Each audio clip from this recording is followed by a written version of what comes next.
Hello, this is Lisa LaRose here on Connect to Love on PRN-FM, and I have been so blessed in my life with people that inspire me that I'm joined today by a wonderful, amazing Renaissance man. He inspires me with so many different things, and when we think about inspiration, we think about what it is in our lives, our greater purpose, the things that really bring forth our lives and what it is that we do. And some people say, well, I'm not creative. I'm not inspired by anything. And a lot of times I think in life we do get a little lost. We get distracted by what's going on in the news, what's going on our phones, what's going on in the little dramas in life. And we forget everything that's around us that really is a wonderful source of inspiration. And so I was joined by a wonderful friend of mine who is truly amazing and an inspiration to me. And we were talking about that just yesterday, about what it is that you draw on in your life for inspiration. So first, I'd like to welcome him. James Bristol is joining us today. And so welcome, James. How are you this morning? Oh, very good this morning, Lisa. Thank you. Hello, everybody. Yeah, it was really wonderful meeting with you yesterday and hanging out for those couple hours. We always tend to touch on a lot of topics when we hang out, It is. It's so amazing. And I've had the blessing of having Eric Alexandrakis, who is I think a soul brother of yours. He's a musician. He's very creative visually, and so I just want to give our audience just a little bit of background about you. So you grew up in upstate New York, and when I talk about James as a Renaissance man, he is really, truly just that. I have never met somebody other probably than Eric that is so creative. You can look at something and not only draw it and translate it into a drawing, you can create it as a painting. You have started to explore the wonderful world of stained glass, so now you bring things into more of a three-dimensional reality, bringing things off of paper. But not only that, you can take a piece of land and see and envision something that maybe somebody saw as something just discarded, and you really create it into something beautiful. James has a wonderful ability to do the most beautiful jewelry out of wire wrapping and finding stones and other things, and he brings it together into just something seamless that is really, really, really cherished. And he puts his energy into it. He really is quite thoughtful, and so we'll delve into that. So I'm just curious, James, when you were growing up in upstate New York, as a child, because a lot of people will say, well, I'm not creative, or how do I find inspiration? There's nothing that inspires me. Could you give the audience just a little bit of what it was like to grow up where you did and how you sort of developed this unique perspective and view on life? Yeah, absolutely. It was nice. I just recently visited. It's the northern Adirondack region of upstate New York. When we say that, it's about as north as you can go in New York State, and it's a really beautiful region up there. Growing up, I grew up with a lot of, we'd say, woodsmen. There's a great logging community up there, but hunters and fishermen.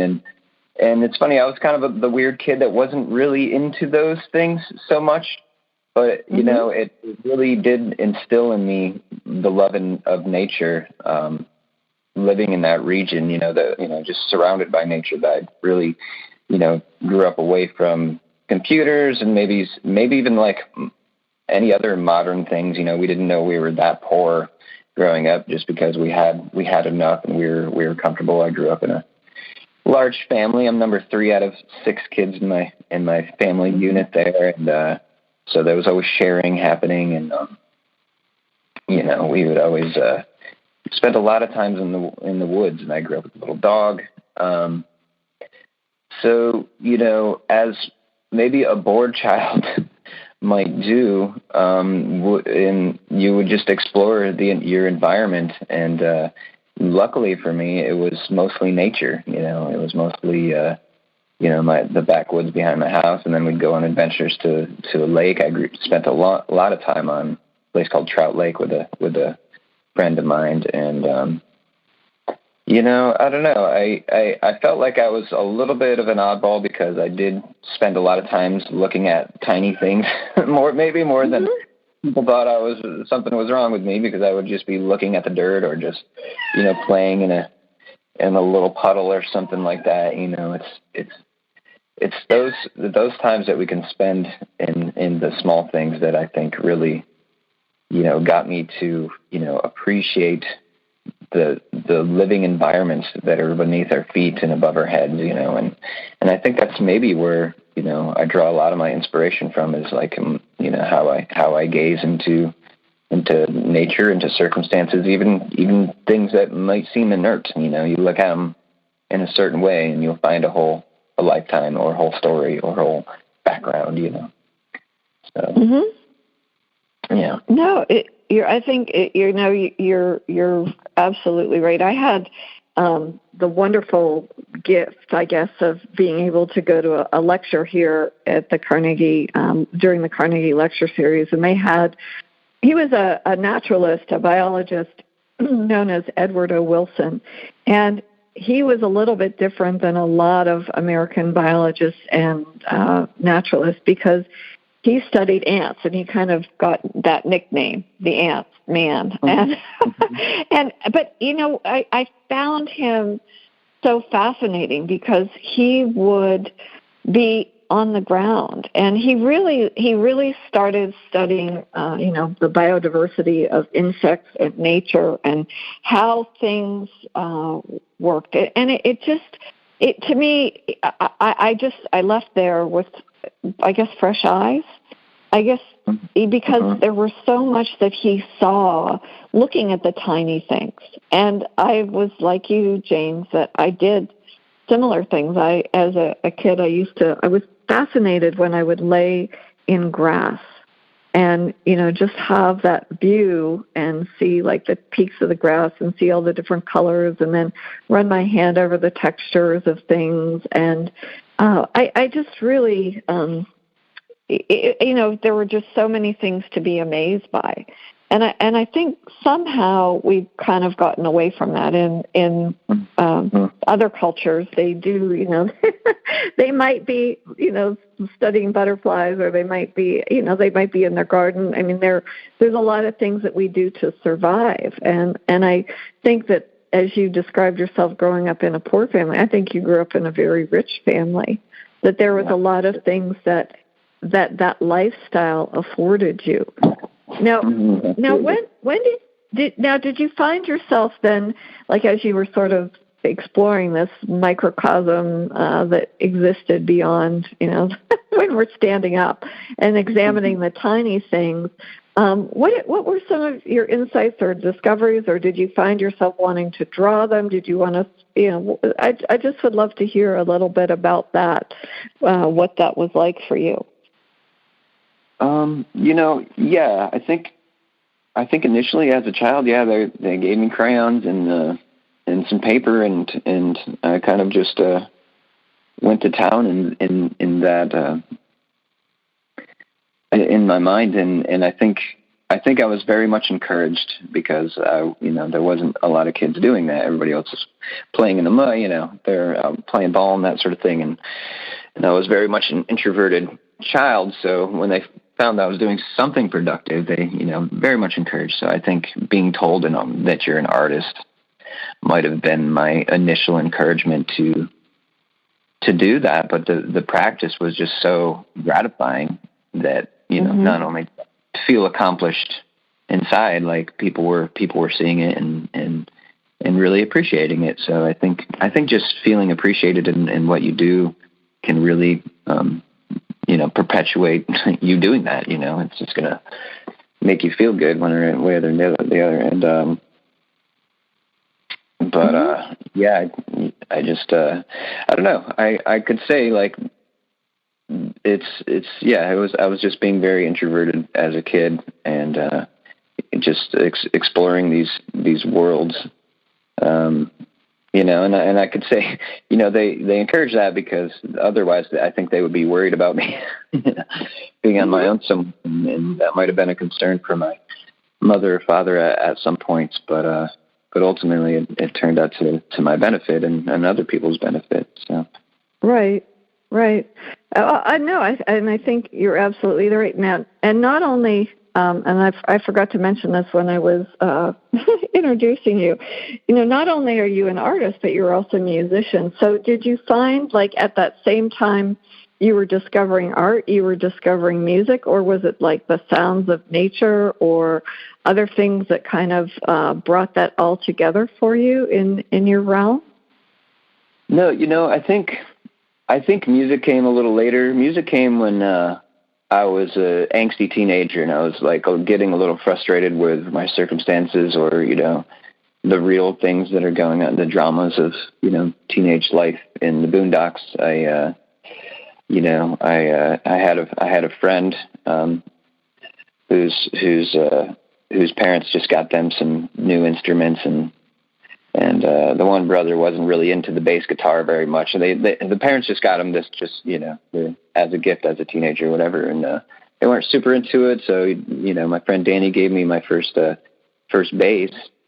And, I've been a bass player ever since then. At the age of 12, I just picked it up, and it was really such a beautiful release from the chaotic reality that I was experiencing at the time, which was, tumultuous, situations with, the adults in my life and things like that. And, well, I think it's really helpful though, because, I think, you're not alone. I don't know any person that's alive on the planet that doesn't experience that. And when you have the tools and you can anchor into something that inspires you, like music or the bass or whatever else it is, it sort of helps us navigate through those challenging times. So, I think with music, I gained a similar peace of mind that I would get from drawing. It's like you can kind of phase out of, whatever's playing over and over again in your mind, and kind of be present with where you're at. And I think anything that can allow you to do that is worthwhile to practice. And it's funny, I would get the going to college or even growing up, oh, you're so talented, and I guess I would take that and I would appreciate that, but ultimately it's just a pursued interest, it's just I was talented because I felt so good in the practice of playing music, in the practice of drawing. It just was such a peaceful moment for me amongst a kind of chaotic world, and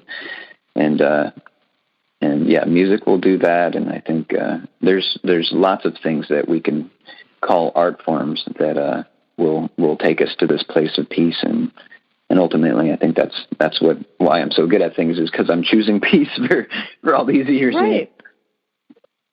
Oh no, I think that's such a wonderful and fabulous insight, and I'd really love for you to speak to that a little bit, because I know for so many individuals they'll say, well, I can't do that, or they put up roadblocks. Now things are a little bit easier because there are tutorials now people have put out on YouTube and other social media sites that will help you navigate through things. But I think for a lot of people, it's just that obstacle. And I have another individual that I actually had referred to you for drawing, to maybe go join in some of your drawing circles, the figure drawing, because he wanted to take up painting, and he says, I'm a terrible artist. I can't draw, and he's trying to teach himself, and he started watching Bob Ross and some other things. And wherever we find that encouragement, he went out and bought some paints, but he experiences frustration, but I really have to applaud him because he hasn't given up. And so sometimes it's in finding a mentor, but sometimes it's just through your own self-exploration. So like when you got your crayons and you had your drawing, so what did some of that process look like for you? Like how you kind of evolved through the different parts of creativity to explore other medium, et cetera? Oh gosh.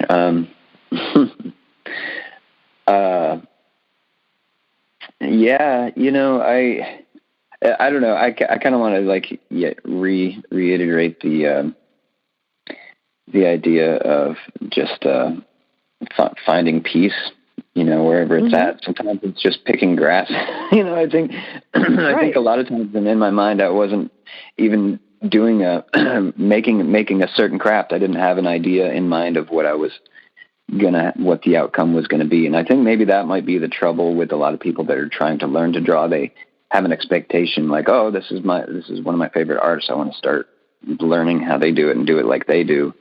But the thing is, you have to do it like you can only do it like you are going to do, and you're only going to find that out by doing it without the expectation of becoming something else. So there's kind of a letting go of expectation that kind of comes along with learning and practicing and getting good. Right. Well, and I think that, the idea of perfection, I mean, society today, it's all about trying to look perfect, be perfect, whatever. And that's what I love about nature, because, nature is perfect in exactly the way that it is. I mean, if a tree needs to reach light and it grows crooked, it grows crooked. And it's, just because you have this little tiny acorn and you put it into in the ground and it grows up to be this 50-foot oak, but you don't know exactly how it's going to unfold, where the branches are, what part of it's going to break with the wind, what part becomes strong, what's going to grow up around it, what parasites are going to invade it. But it stands there strong, and as you said, like even in peace. So I think that's a really important thing to sort of anchor in, that as people are sort of searching in this chaotic world for that sense of peace, that no matter what you do, it's going to be perfect for you.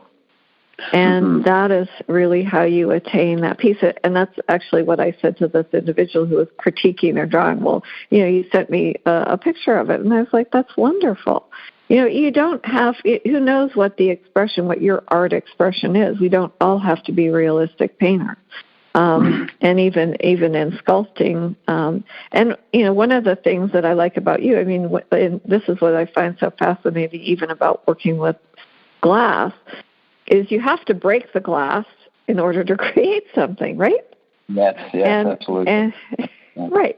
And I'm sure that as you're cutting, I mean, you're cutting a piece of glass, you may draw it out, but when you go to break it, it might snap differently. So now you can either choose to discard it, or you can choose to work again in that sort of that sense of peace to create something maybe a little bit different than what your expectations were.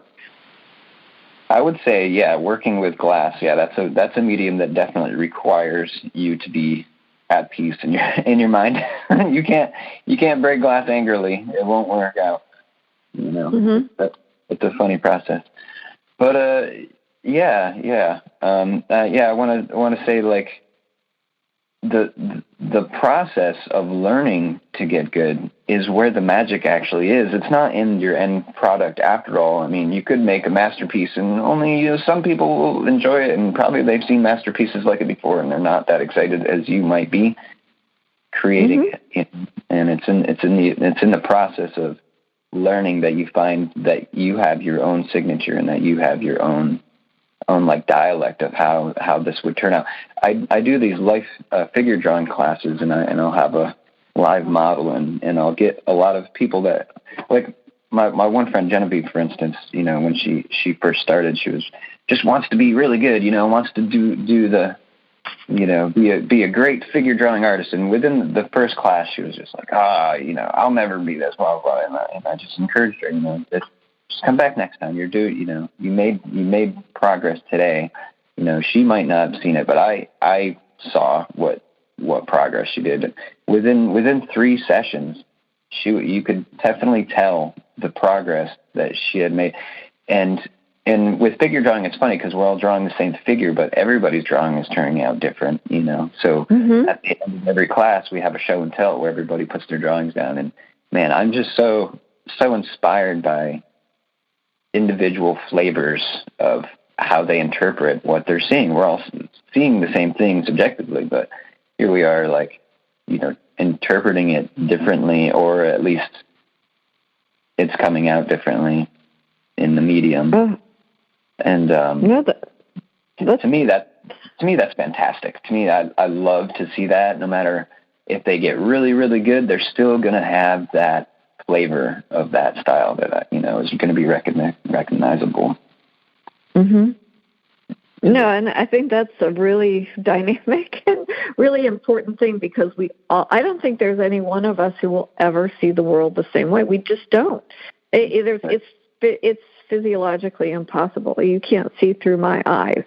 And so there are things and that's what inspires me, actually, to be able to spend time with you, because sometimes I feel like I'm just rattling off, like going from one topic to another, like I can't focus on anything, but there's so many things that inspire me when I'm with you that I'm like, okay, look at this, look at that, look at that. And then I kind of have to, when I leave you, I go, oh, and then I reflect on those things. And I love being able to see, obviously I can't really see the world through your eyes, but I love to be able to anchor into those observations. And I think it creates for me a sense of wonder, because I on the show, I joke about me being the woman of wonder, because a lot of times something will spark just a little tiny thing, and then it'll lead into I wonder about this, and then I wonder about that. And it's kind of like a magician pulling a rabbit out of a hat. I'm not really sure I'm really going to pull a dove out or a rabbit, but, here's this thing, and it's really one of, like, life's mysteries.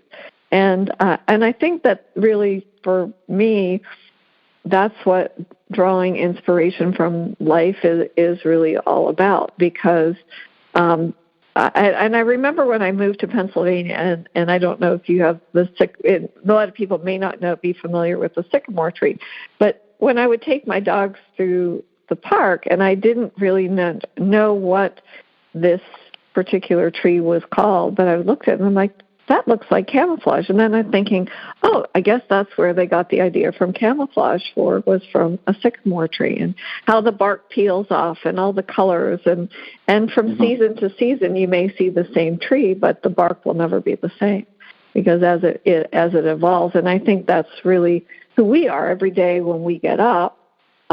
Yes, I am still the same person. I'm a day older or a day younger, whichever way you want to look at it. But I'm not the same person that I was yesterday, and I think you begin again. And I think that for me really is about how we create and how we sort of begin each day with a set of fresh eyes. So I'd love your thoughts on that. Like, as what brings you wonderment? What are some of the things that become potential for you? So as you sort of start your day, you may have an idea of what, James Bristol's day is going to look like, but how you sort of allow and perceive the magic of what's yet to unfold. Yeah, that's a funny and sometimes tricky one.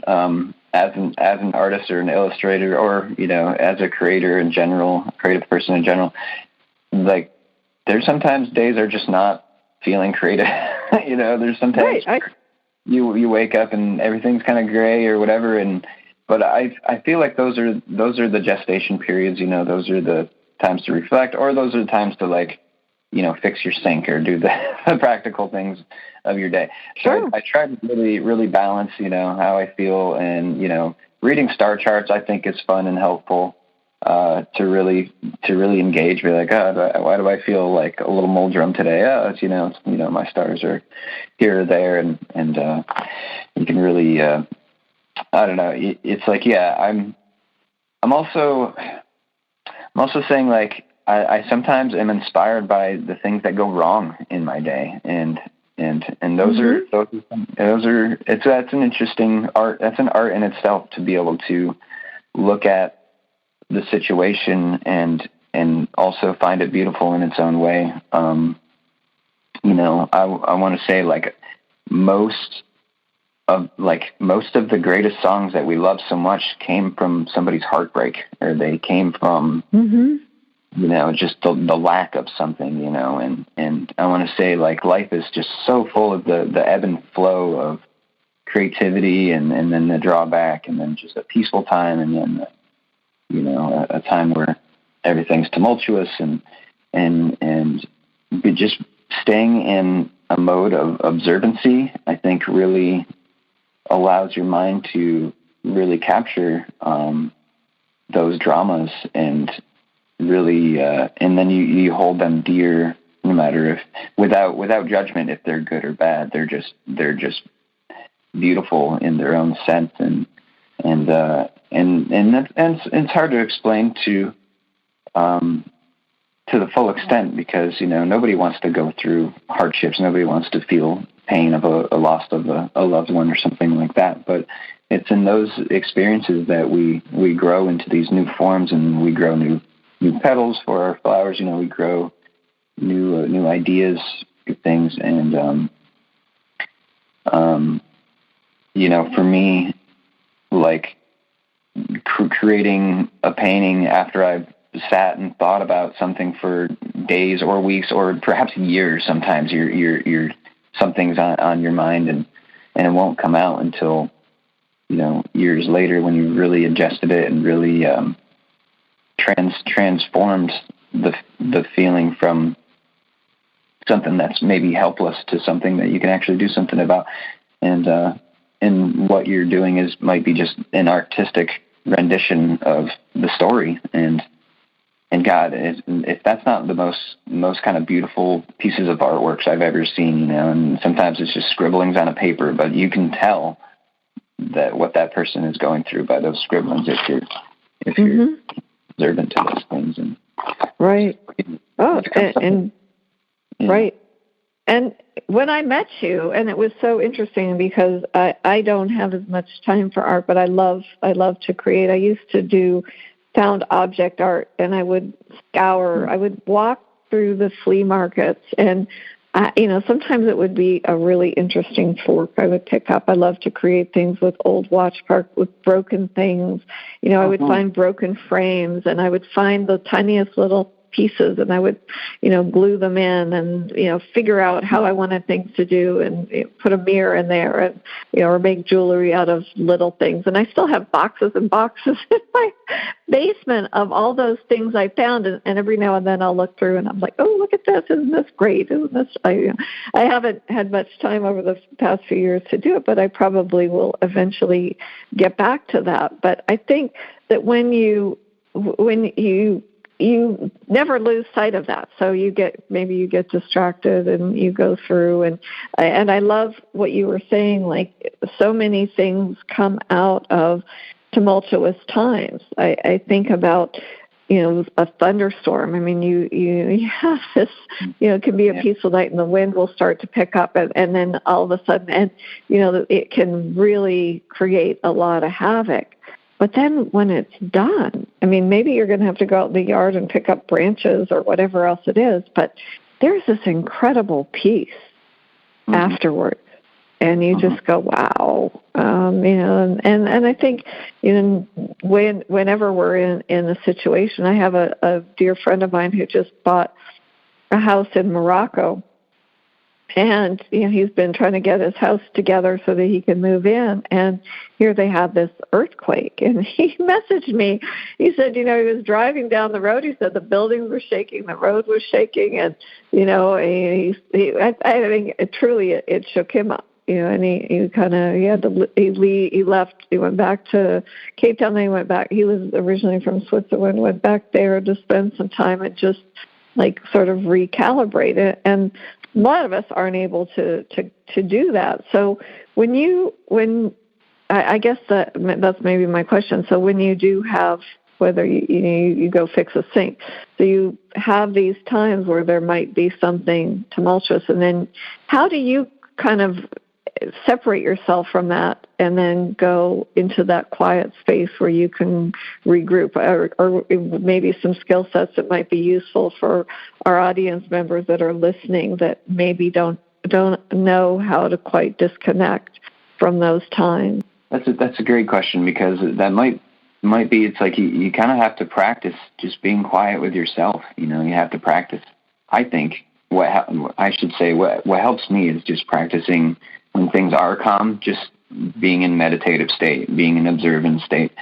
And the more I train my mind to just be in observant state and be in a calm state, the more I can be present with the storm. It's like when the storm is happening, I can revert to my calm state and revert to my meditative state. And if you're not practicing that, you won't know where to go. You will be part of the storm and just get tossed around with it.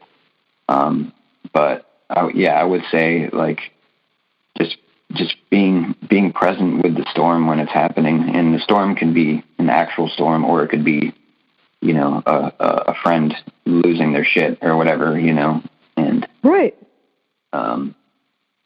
And just allowing yourself to be present and actively listening, like intently listening is a huge part of kind of weathering the storms, I think. And you know, and the more you practice that, the more you're going to realize like everything is in passing, you know, every moment is in passing, and there's nothing that is so horrible that it's going to be stuck forever that you need to react in any kind of violent or, you know, a way that doesn't deserve compassion. And right. I think just the practice of meditation and you know, things like drawing is a meditative practice for me. So it's like I don't sit here like a monk all the time. I draw. It's one of my meditative practices. And there's other things like sewing, or, you know, you mentioned that I'm making these wire wraps. This is very much a side thing, is these wire wraps, but it's part of the thing that just quiets my mind, you know, and I think those practices are the things that are most important to keep, to stay right in that when you're on the storm or whatever. Yeah, no, and you know what, you're absolutely, and I love the fact that you brought that up, because you choose a gemstone or crystal, or even maybe you know, I've seen you do wire wraps out of a lot of different things, but you look at that shape, and then you allow that wire to kind of flow where it needs to go, and a lot of times I'm sure you empty your mind and you don't think about it, and I think it's a really powerful skill to master, or maybe you don't even do it consciously, but when we allow things to go the natural way and you don't force it, beautiful things unfold. And I do believe that we've become a little bit disconnected from that allowing state. And you know, if you would speak to that a little bit about how you find yourself or open up to that state of allowing what's meant to flow through? Yeah. It's funny. I have an Instagram. Earthworm Art is my Instagram, and I enjoy visual art, and I got social media for visual arts and to, you know, for the social aspect and meaning things, but I can't think of anything more draining of my inspiration than looking at other people's art all day. You know, it's like, right, wow, this is amazing. You're looking at it and you're somewhat inspired, but it's a different kind of inspiration. It's more of an appreciation than an inspiration. Usually when I see other art, I'm just like, wow. So, but what it does is take the wind out of my own sails. It's like, oh, that's been done. Or I will think that's what people want to see, and then I'll start creating something that's like that, and then I just feel ucky because I didn't actually make this thing, and how can I actually take credit for this thing that you know is just part of the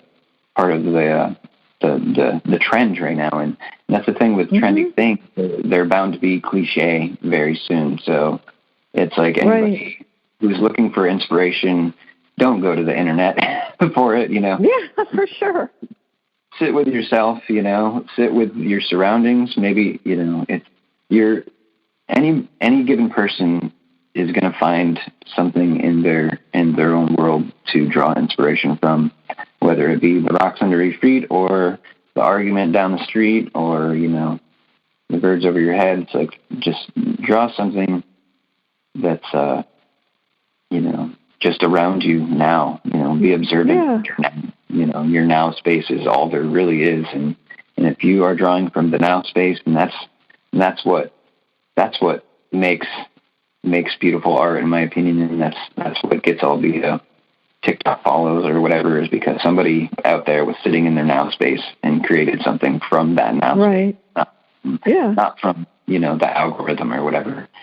And go ahead, please. Yeah. Just speaking to the modern world of where we are now with creativity and AI too is a whole nother subject. That's the stuff that people are creating with AI is just completely, utterly fantastic and beautiful. But they're it's a tool. It's like using a tool for a different purpose, in my opinion. And right. It's I don't know. That's a whole other topic. I don't want. I could almost. Yeah, no, that's okay. But I just wanted to address, as you were saying about art. You find your own type of art. Now, for me, when I bought my first house, it was the worst house on a good street. But I could see the potential. I could see things in there that were beautiful. It took, it had been on the market for 5 years, so it needed a lot of TLC. Now, my house is brick with just a little bit of wood, and when I wanted to paint it, I thought, you know what? There's nothing very spectacular about it, and I chose purple, and I chose this peacock green, and all of these other colors. And, painted a little sun on the top. But I'll never forget it. My little neighbor boy, Adam, knocked on my door, and he said, I just wanted to tell you, my mom doesn't like the color of your house. And I was like, well, Adam, I said, thank you. I think he was 8 at the time. I said, thank you very much for letting me know that. I said, but when you have your own coloring box and when you own your own house, you can do whatever you want. I always had to laugh about that. But I think, and for you had a vision.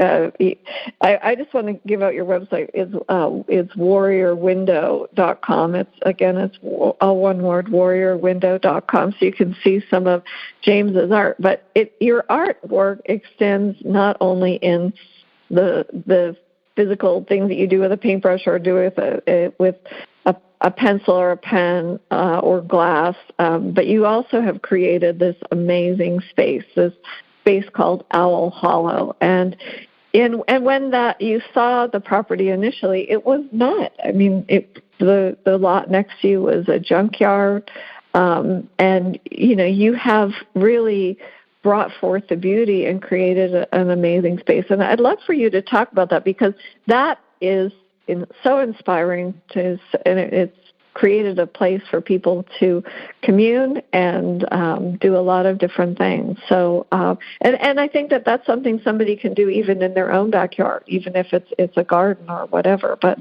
I'd love for you to talk about that, about creating an inspirational space to be in.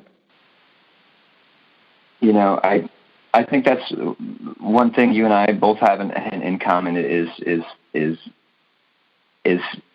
really taking care of things that have been neglected and or just like poor things, or tattered things or broken things. We just have a soft spot in our heart for things that have potential, and the space that I live now is wasn't just me that initiated this. When I got here, I bought this house, and on either side of the house was a total junkyard. There was houses that were demolished. There was a kitchen stove, and then there's shoes, and there's just like all kind of junk, and a lot of like wild invasive plants, and it was just like it was a total mess. But just up the street from me is my good friend Dee Schreiner, and Dee is Native American. She's actually a descendant of Lenape, which is a native to this region.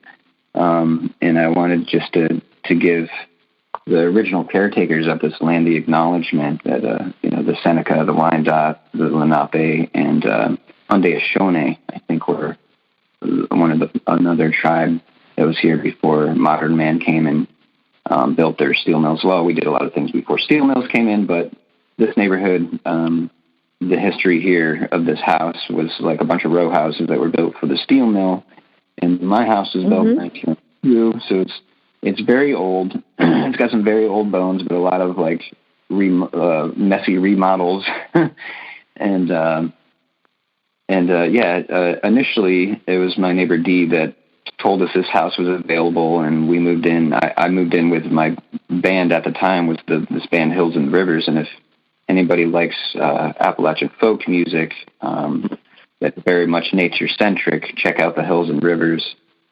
We had 3 albums, and we made a bunch of music here, and with myself and some other hands, we, cleaned up a ton of garbage and built a little stage, and since then we've been having some backyard performances, and my heart has just been filled up completely with the people that come here and create art and create music, and that's just ultimately, that was a side project. That was what I was in my spare time, cleaning up the yard and having these shows, and it's so dang fulfilling, and it's so fulfilling for other people to come and experience what local folks have to offer, from their heart space, and it's really nice to have the space dedicated to that. I could go on. What else should I say about? Yeah, well, actually, it's interesting because there is a gentleman I took his master class. His name's Ron Finley, and he is known as the gangster gardener. And he grew up in like South Central LA, and where there was really a food desert, where there was nothing. They'd have these strips. And what's so interesting about it is he didn't really know very much about gardening. And he kind of he started, again, like you did, picking up the garbage, cleaning up, and starting to planting trees, like fruit trees that people could pick fruit from. And he made it such a beautiful place. And the community, local government took him to court. Said he didn't have the proper permits to be able to do that. And so he let this go. And it didn't take very long until everything got overgrown again, and that it became just a mess of garbage. And somebody said to him, like, why did you give up? And so he thought to himself, you know what, he went back and he cleaned up everything, and he started growing again and teaching people in his community to grow food and to really appreciate the space, and really drawing inspiration from that life that where he was in, which, what can you plant? What can you do to change these different things? But he was brought to court again, and he said, no, forget it. He said, I'm not doing that anymore.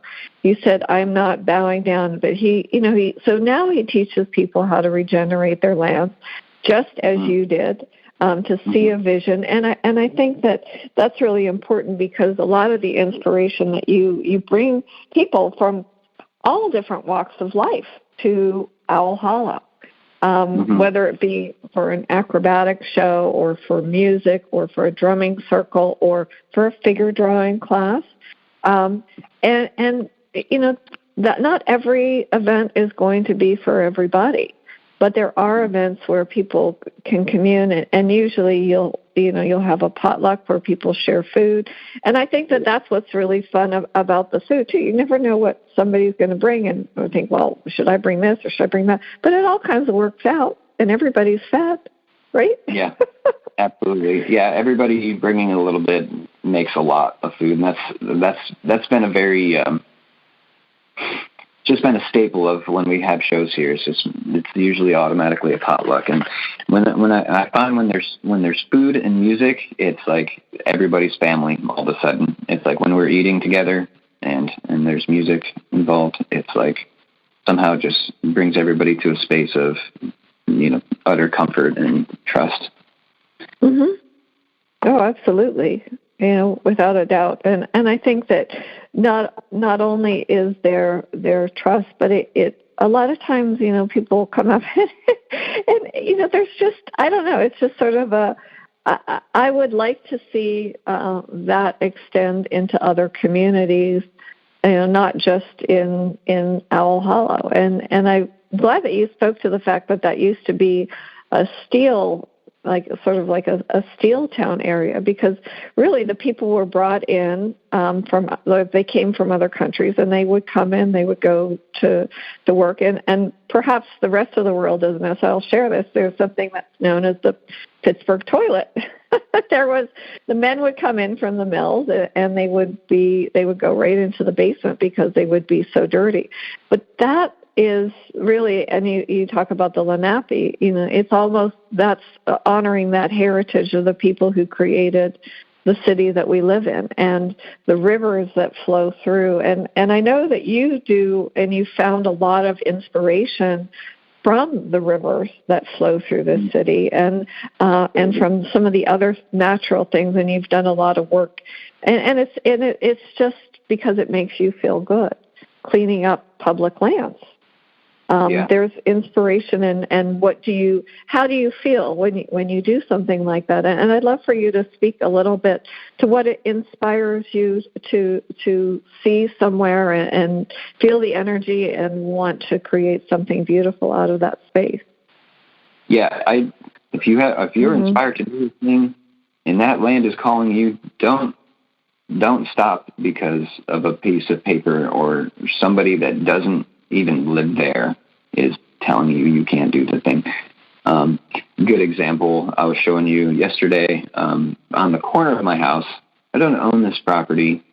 I don't know how much, I don't know. I think a human being owns it, but, I can't get a hold of them, and, who knows what the town is doing about it. But the corner of Nansen and Flowers Avenue was just consistently littered with trash. It was just like a constant thing. People would come through the neighborhood and just like think that was like the place to throw their, McDonald's food or whatever out. And, for the longest time I was just picking it up, and the next week it would be the same thing. I would go out there and pick it up. And at one point we decided to put a book house down there. So I built a little book house out of, an old shelf. I put a little door on it and then painted it all pretty. And as soon as I did that, the trash went to almost nothing. There's like nobody throws things there because there's something there that is beautiful or seems like to me it's alive. To me, I'm an animist, so I just feel like everything has its life and its life purpose. And for me, you can create, inanimate things do have life, but if you're creating something that's even more life, so this book house it's its own thing. And now that people see that, they are totally not inclined to throw trash there anymore. So, I'm sorry, I might have negated your initial question, but I was... No, you didn't at all. No, and actually, you sparked something else, because I tend to, it's hard for me a lot of times to see things that somebody can use that gets thrown away. And so a lot of times, if I'm driving by, I'll pick it up. And people, what are you doing with that? But if I see something that somebody else can use, I'll either, post it online and say, like, curb alert, there's this dresser, there's this, there's that, or I'll pick it up and then I'll take it to one of the local thrift stores so that somebody can use it. Or I'll call somebody that I know and say, hey, somebody just put this out for the curb. Maybe you can you use it? It does not always do they want it, and not only is it something that I can always put in my car, and sometimes it just breaks my heart. I'm like, why? How have we become? Because there's so many people in need, I guess, is part of what it is, and even a chair like with a broken leg can be repaired. Sometimes I had a piece of furniture years ago, and I had a matching piece to it. I don't know how they got separated. The one came from Denmark, but I was up in this area where there's lots of little treasure stores, and I thought, oh my gosh, that's like the matching part to my piece. And they were never open, but I knew somebody that had a business near there. And I asked them, if you ever see them, ask them how much they want for it. And it was they only wanted $25 because the back legs were broken off. And I'm like, oh, sold. No problem. Broken, not a problem for me. I'm so happy. And it was, I had somebody make some legs for me. They traced the ones from the front, and they had that skill set, and I was happy to pay them. And I have this beautiful piece of furniture that matched my other piece of furniture. And I was so grateful that it wasn't discarded just because there were 2 broken legs, and the person afforded me that opportunity to buy it for $25. But that's, I have a lot of things in my world that are like that I have found very reasonably. And people say, well, where'd you get that? Where'd you get that? Well, maybe sometimes it's in the basement of a junk store. I mean, that's part of seeing the treasures. But you don't necessarily have to go to a store to see that. I mean, there's treasures in nature. Like I've seen you make some amazing things out of pieces of wood that you find in the woods. Mm-hmm.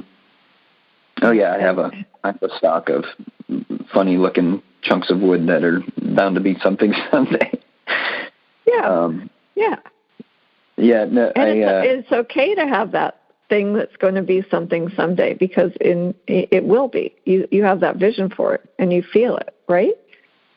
And ultimately, I have the space now. Once it gets to a certain point, I do a reorganize and clean out and that sort of thing. You don't need a bunch of clutter, but as long as you're in a space where you can feel productive and broken mirrors are another thing. I've been trash picking a bunch of broken mirrors, which I think is a nice irony, because the broken mirror thing. It's like you think it's 7 years bad luck, but I'd love to just turn that bad luck into something extraordinary, beautiful, and hopefully it'll bring somebody, immense joy instead of bad luck.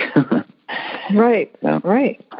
Transformation. Right. Do you have any pictures on Warrior Window of some of the things that you've made with mirrors? Because they are really quite beautiful. I think there is a couple mirror things. Warrior Window is more or less just an open gallery. My Instagram and my Facebook is usually updated a little quicker than my website, and that's a Warrior Window on Instagram and or Earthworm Arts. I have a couple Instagrams because there's just a couple of different mediums, and people only want to see either tattoos or they only want to see stained glass. So I have a couple Instagrams for that reason, but I try to keep those more updated. They're easier to update quickly. Mm-hmm. I've been making some two-dimensional objects lately too out of mirrors, which is kind of fun, little stars and disco ball type things. And yeah, I don't know. I've been having some fun over the last couple of years, just hanging out in my basement and cutting glass and seeing what happens. Right. Yeah. Right. And I think that's you find that quiet space, where you find your place of harmony to be connected to with whatever it is, that source of inspiration. And some people say, well, I work all day and I'm tired and just want to relax in front of the TV. That's fine. But perhaps cut your TV time down maybe a little bit and play with something that would turn into something that really brings you a greater sense of peace than the latest sitcom. I don't have much time for TV, quite honestly. Yeah, in my world. I don't either. I haven't owned a TV in more than 10 years. I haven't had a television in my house in a really long time. But I would like to suggest to anybody listening that, if they have a favorite show, just imagine how much time if they put into, practicing a trade, how good they would be instead of the time on this show that's been a series for however long, how much more you would feel fulfilled and also have free mind space, if you just practiced a craft with that time. And I want to tell you that it's not just as satisfying and more satisfying to just practice something, even if you don't create something right away. It's just the practice of something is going to bring you peace. So if you're off from work, of a hard day at work, and that's your life, and you just want to relax, like pull out some sewing kits or weave something. Weaving is an ancient art that is just so fulfilling, and it also produces something. and you're casting your intentions in it with every pass of whatever you're working with. And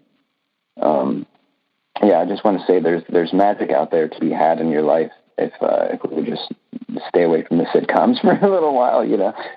Not Sure. that those are inherently bad. I think film is an art form in itself, and I do enjoy films, but I think there's a point where if you're looking for fulfillment in your life, like, get away from the TV, get away from your screens. That's right. And I think the other part of it too, and you had a really good point, is that it's really an act of self-love that you are creating this for you. So after you, whatever it is that you're doing or enjoying, you can show it to other people, but really truly know that it doesn't matter what somebody's opinion are. It's you. You're doing this for you. And it really, I think, is one of the, and as inspiration flows, things become, it grows and things continue and it gets stronger and stronger and stronger, and you find inspiration in even the smallest things. And we were talking about yesterday as you were driving down the street and how you see somebody and they're a stranger. And like, I do the same thing, and I'm so glad I'm not the only one who does it, is I look to see what somebody's story is. So where do they go and what is their life like? And, take your I guess the focus off of you and really wonder about what it is that brings somebody else joy and how do you express that? And we talk about a lot on the show, a smile. A smile is, sometimes the simplest gift that you can give somebody in an act of kindness, because it makes you feel good too. Yeah. Yeah, we didn't get into people watching today, but that's also another thing that I draw inspiration from, is just people watching. And it's funny, and you can you can get their life story if you really observe a person and how they walk or how they dress or what they're doing with their time. And I want to say, engaging with people is something I feel like I've learned from hanging out with you for so long, is like talking to your cashier, and things like this, or talking to people on the bus or people you bump into, and, just looking them in the eyes for a moment with intent of connection. They have a choice to either connect with you or look away, and it won't hurt you to just look into somebody's eyes that you're standing next to at the grocery checkout, and it's worth the friendship that you'll make, the worst thing that can happen, they will walk away, and they won't want to engage, right, which is up to them, and that's fine. And but it's worth talking to people and making acquaintance and learning stories, and that's another way I can find inspiration and just spread the goodness around, and I think compassion really is the way to break any curse, the way to break anybody out of their cycle or whatever they're stuck in. You see somebody in kind of a pissy mood or whatever, you just give them your attention, and they may take it or they may not. And that's I'm finding a lot of gratitude from doing that. Well, you're so true. It's absolutely so true, and I love that you mentioned, even if the person walks away, you may not think that you have impacted them, but there may be just one or two words that in that exchange they've given you a gift, and maybe that's the best thing. They did walk away, and then it gets you thinking about other things, and you start to draw on that inspiration, and whether you write or whatever, or there's something, maybe it's a color that inspires you to go create something. I don't know. I mean, I see a lot of things in my life, and I take, and it's interesting because I'm a lot like you. I end up using my phone to take pictures of some of the most minute things that I couldn't capture otherwise. And I want to just hold that memory and be able to look back through and then look at how the texture of this or the colors, and I had, when I painted my bedroom years ago, I saw just the tiniest little color, and I knew that I wanted to do a color wash of the color on my walls. And I couldn't find the color anywhere to get them to mix it to be exactly what I wanted. They didn't have the technology, and finally I was able to find something that could express the color that I wanted. And now I see the color everywhere. It's like it became, a hip color to have. But it was, sometimes it is. It's just that tiny speck of something, and you go, oh gosh, I'd really love to, do something with that color. And it just really, it inspires you. That sort of brings up another thing I thought about too when we were talking about drawing inspiration is the gaze that you use, like how you look at things that can draw you inspiration.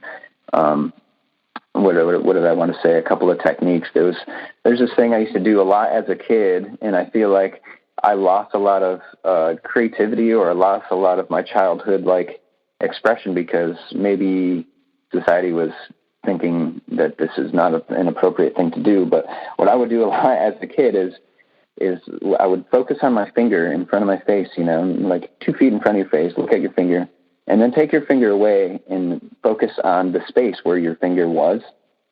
And if you're in this mode where your mind is kind of focusing on the space in between things, is where I see a lot of motion. You can see a lot of things. Maybe I should say you could perceive a lot of things within the space between things. A big part of figure drawing is looking at the gestalt, where you look at the entire picture. You're focused on the arm, or you're focused on the angle of this going to there. But every time you draw the angle, you pull your gaze back and you look at the entire thing.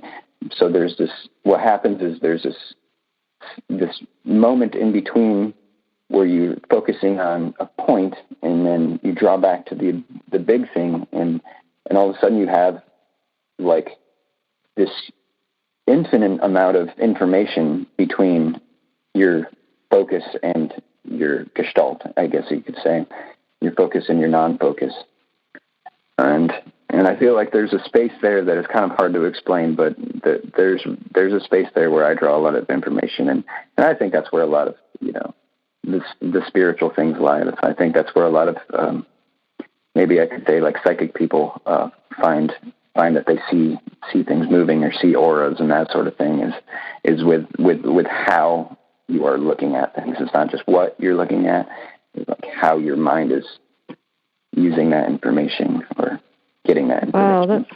Wow, that's so beautiful, James. I just am so grateful. And, it's amazing. An hour goes by so quickly here on Connect to Love. I would love for you to come back because there's so much for you to share. And I'm just so delighted because you are really a divine and blessing in my life, and I think in the lives of so many people, and you draw inspiration from so many different things, and I think that it's a wonderful gift, and I really am so grateful that you took the time to share not only your insights, but your loving energy, because it's just so amazing and it's such a blessing. And is there anything? And I just want to mention again, James's website is warriorwindow.com, or you can go to Earthworm Arts on Instagram, or Warrior Window on Instagram. And so is there anything you'd like to leave the audience with before we close? Well, just that I sincerely appreciate everything you're doing here too, because having these conversations and putting them out there for people to find is. Some people just don't have these resources available, or they're, in a situation where these things are not in their environment, and just to have something to listen to, I think is precious and should be cherished, which I do. I really appreciate that you're doing this show and have all the speakers, in one place that you do. Absolutely. Thank you. Well, I wish you all abundant blessings for a beautiful weekend, and until then, please take care. All right. Thank you. Thank you very much. You do the same.